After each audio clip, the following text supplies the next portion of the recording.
Hello. Let's see what's going on with that camera. Oh, there we go. Sorry about that. Hi, everybody. I'm so excited to be here with all of you tonight. Let us begin with our. First off, I want to make sure everyone knows that if you want to ask me any questions live, that's what I'm here for. So I think you need to sign in. Last time I had a lot of people that were emailing and IMing their questions to me via Twitter. And so I was answering that way. But if you want to, you just have to sign in to YouTube. And then that way I'll be able to see your questions to me in the chat on here. So how's everybody doing today? I hope you guys are having a great weekend. We've had a really nice weekend here. We're in the Midwest in the United States, and it's been going great.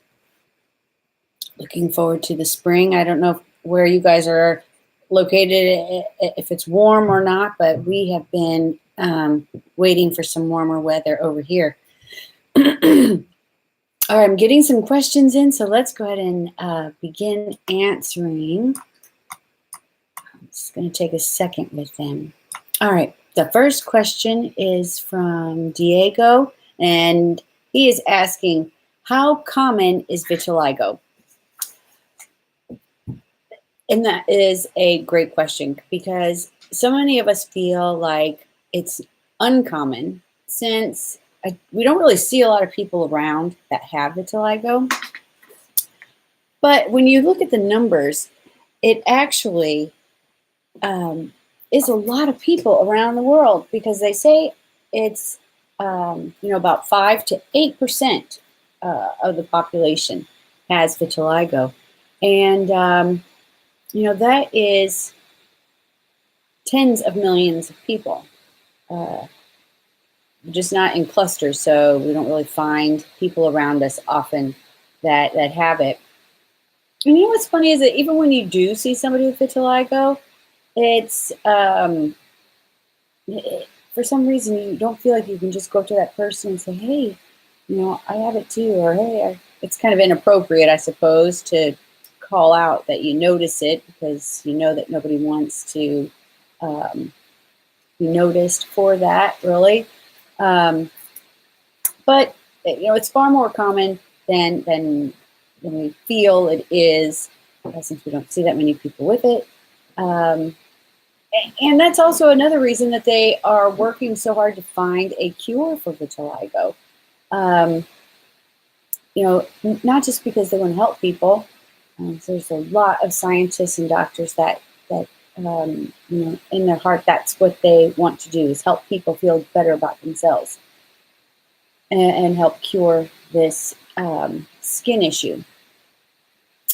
But the bottom line is that there is a lot of money to companies who find cures for any I don't want to call it a disease, but any affliction that people may have that need to have a cure. So, as long as, there's money behind finding a cure, people who want to do it because of the goodness of their heart and they love to help people. And, they've got to feed their families and pay the bills too, monetary reasons.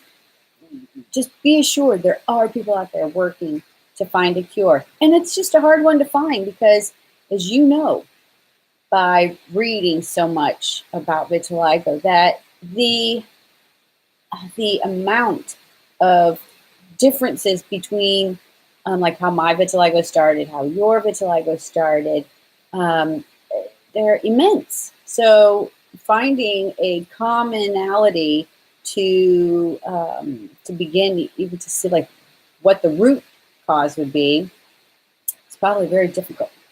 All right, so the next question, let's see, she's asking, is vitiligo hereditary?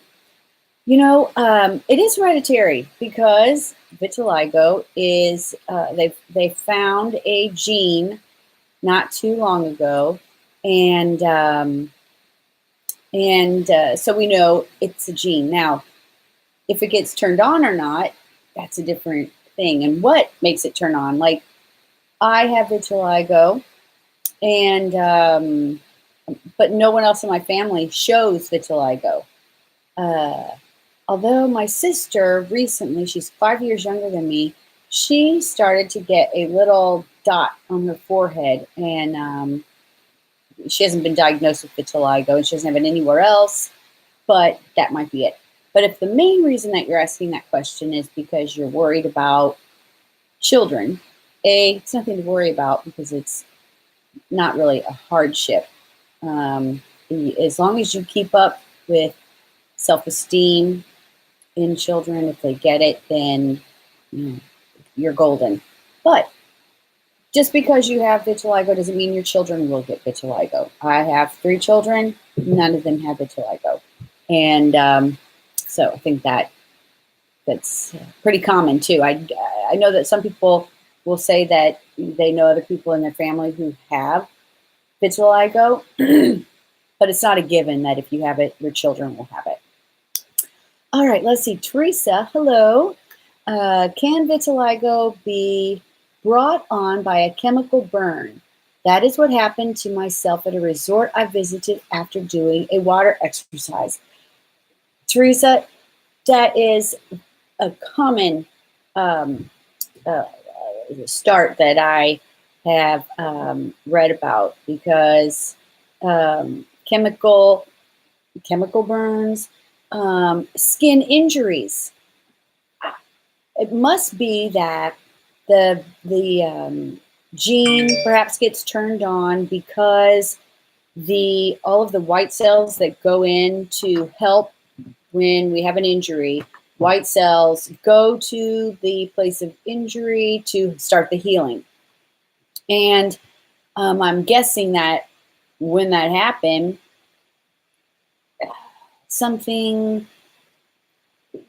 there was an overreaction, and maybe that's when the gene got turned on. Or maybe the gene was turned on and weren't showing anything, but then once that chemical burn occurred, or a burn from the sun, or an injury, people can notice, like after they get a cut, then it started turning white, and then it just started spreading more. It may be that once that occurred, the white cells that go in there to attack the autoimmune system kicks in to help cure or heal you, and then it just goes into overdrive. Again, I'm not a doctor. I'm just passing on things that I have read about over these past 16 years since starting Vitiligo Cover. I've just immersed myself in learning all I can, and for the good, and to say, what not hoaxes, but just, things that they don't really have to do with vitiligo. Sometimes there are just plain coincidences of things that can occur. So Teresa, thanks for tuning in. It was great to see you. And thanks for the question. It was a good one. All right, next one. How can I get vitiligo? How does a person get vitiligo? Well, we don't really know that. We just don't know. I bet they'll find a cure soon after they can figure out what is the incident that occurs. I'm sorry, we just don't know yet. How does vitiligo start out? Okay, well, for me, I had vitiligo just like, I didn't know. I would get my nails done, and one day, and it was a really nice place, so this surprised me, that I started to get like a little bit of white right underneath my nail, not the nail bed, but just like right underneath here. And I was terrified that it was a fungus, because you read about that when you go to nail salons, if they don't wash their stuff properly, that you can get a nail fungus. And so, disgusted, I went to the dermatologist, to get some medicine for a fungus. And he said, nope, that is vitiligo. And this is some years back, like back in the early 2000s. And so there wasn't a lot about vitiligo other than there's no cure. Here's some dye if you want to put it on it. And that was it. So like mine started out just a tiny bit, and it's spread a little bit over the years. I don't know if you can, I didn't put any of my cover lotion on so you could see, but like my hands, this one's got, little islands of pigmented skin, but then white patches. And then this one's got, and then I've got a little bit, around my mouth, and then some of my legs and stuff. So mine's been pretty slow to spread. But then there's some people who get vitiligo and they just have like a little spot. And then in a month, their body is almost 90% depigmented. Doctors don't really know why that happens. So I guess,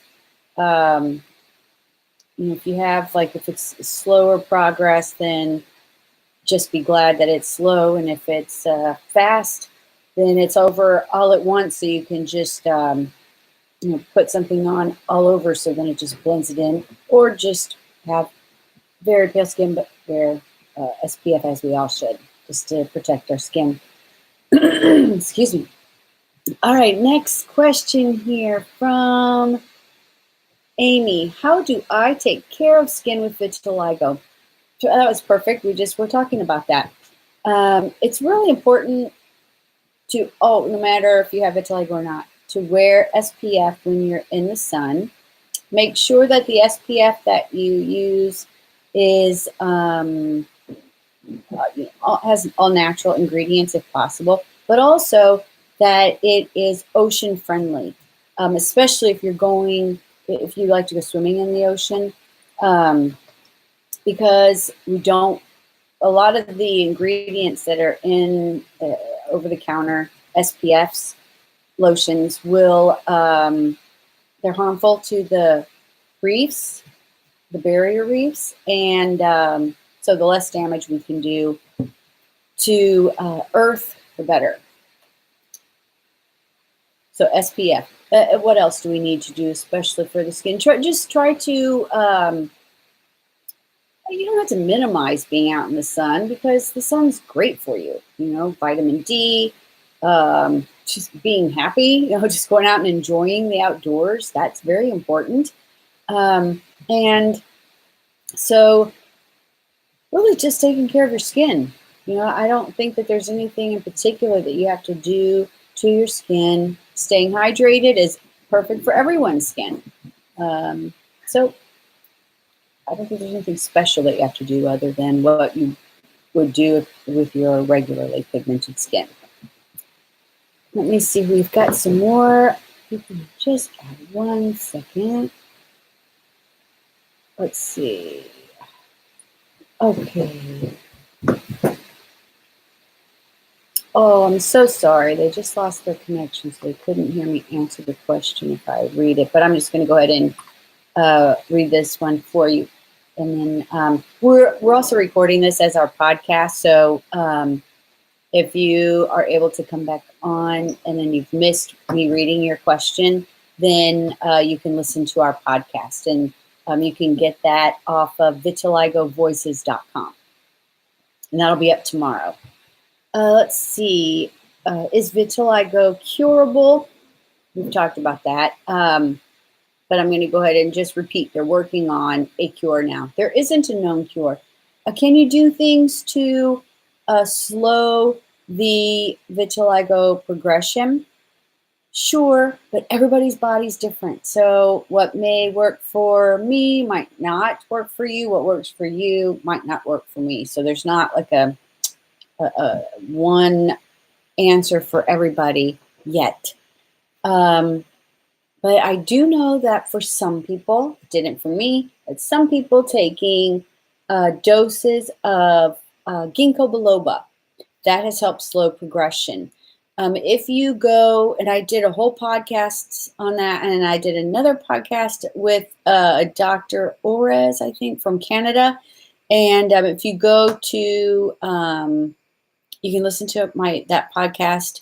If you go to vitiligovoices.com and then do a search for ginkgo biloba, watch the spelling, because it's a tricky spell. So just go out there, make sure you got the spelling correct.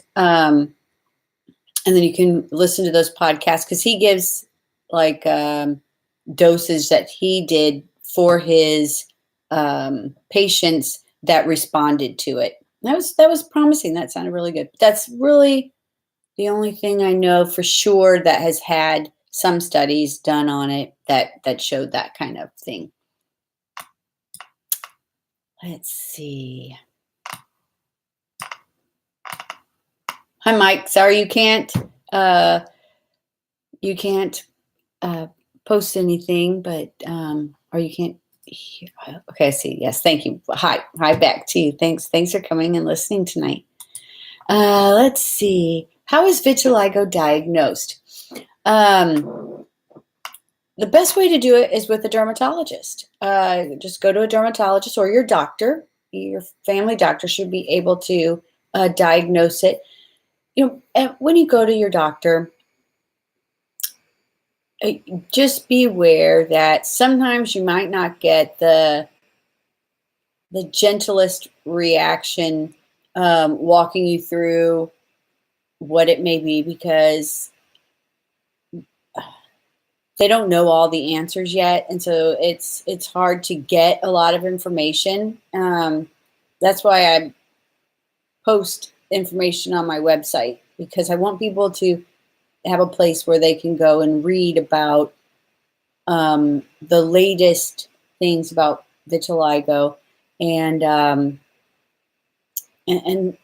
sometimes your doctor won't be able to pass that on to you as easily as information that you can get online once you've been diagnosed with it. But it's a really good idea to go to your doctor, your family doctor. All right, just a couple of more. Let's see. What is so sorry. What experiments have you found to work the best? That ginkgo biloba. And really, that's the only one that worked the best. I'm working on a few, but it takes a while for that to get in your system to see how if it's going to work and affect. So, I'll let you know how that goes. There's no difference yet, but it's only been a few months, so we'll have to wait and see. All right, I can see now that it's time for us to go. Thank you guys for coming here tonight. I can tell you that we've got a few questions that we didn't get to that I will get to when we have our next one at the end of the week. And some of those questions we'll answer is, can diet cause vitiligo? How can I gain confidence again? And what helps vitiligo go away? Those are just some that we'll start with next week. Thanks so much. I hope you have a wonderful rest of the evening. And if you have any questions, then please just post them to me on vitiligovoices.com.